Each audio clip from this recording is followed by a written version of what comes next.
आपके पास एक ट्रायंगल है, इसमें आपका ये वाला जो पॉइंट है वो मिड पॉइंट है, और साथ ही साथ ये जो लाइन है वो इस वाले लाइन के पैरेलल है। तो इसका मतलब ये होगा कि जो ये वाला पॉइंट होगा ना, ये भी हमारा मिड पॉइंट ही होगा। इसको ही बोलते हैं converse of midpoint theorem.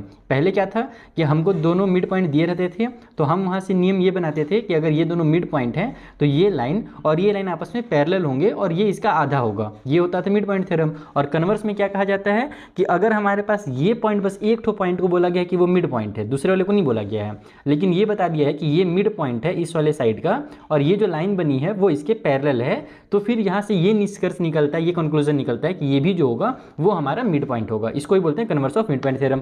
अब करना क्या है वो समझो। सबसे पहले तो हमारे पास यहाँ पर जो जिस पॉइंट पे कट हो रहा है ना, इस पॉइंट को कुछ नाम दे दो, जैसे A B C D E F हो चुका है, जी नाम रख सकते हो, ओ नाम रख सकते हो, ज़्यादातर मैं सेंटर में ओ नाम देता हूँ, तो मैं यहाँ पर भी फिलहाल ओ नाम दे देता हूँ, ठीक है।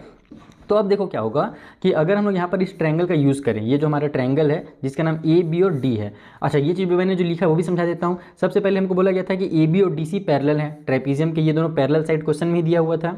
और साथ ही साथ ये भी बोला था कि जो ई एफ है वो ए बी के पैरेलल है। तो इसका ये मतलब हुआ कि अगर ये लाइन और ये लाइन पैरेलल था, ये और ये पैरेलल है, इसका मतलब ये वाला इसके भी पैरेलल होगा। तो वही हमने लिखा है कि भाई जो डी सी और ई एफ है ना, ये और ये भी आपस में पैरेलल होंगे। इसका काम आगे पड़ेगा, जरूरत पड़ेगा। तो फिलहाल हम लोग ट्रायंगल का यूज़ करेंगे, लिखेंगे in triangle A D B, ठीक है। ए डी बी इस वाले ट्रायंगल के अंदर हमारे पास सबसे पहले तो बताया क्या गया है कि जो मेरा ई एफ है वो पैरेलल है ए बी का। इसका मतलब कि जो ई ओ होगा या कह लो ई एफ का जो पार्ट है वो भी इसका पैरेलल ही होगा। तो मैं यहाँ पे लिख लूँगा कि इस ट्रायंगल के अंदर हमारे पास जो ई है वो मिड पॉइंट है।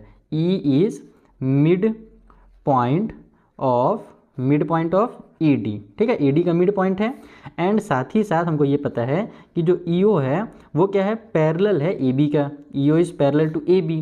तो यहाँ पर तुम लिखोगे फ्रॉम या फिर by mid converse of midpoint theorem, converse of midpoint, MP लिख देता हूँ शॉर्टकट में और थ्योरम को TH लिख देता हूँ। तो converse of midpoint theorem के हिसाब से ये होगा कि जो O है ना वो मिड पॉइंट हो जाएगा हमारे BD का। तो यहाँ पर लिख देते हो अपन कि O is mid point of BD, ठीक है। एक चीज़ भी हुआ यहाँ पर, अब इसका अपन को जरूरत पड़ने वाला है। हमने भी क्या किया कि जो ये पॉइंट O था इसको मिड पॉइंट किया। अब आप ये जो ट्रायंगल दिख रहा है इधर से, ये वाला ट्रायंगल जिसका नाम BCD रख सकते हो, इस वाले ट्रायंगल का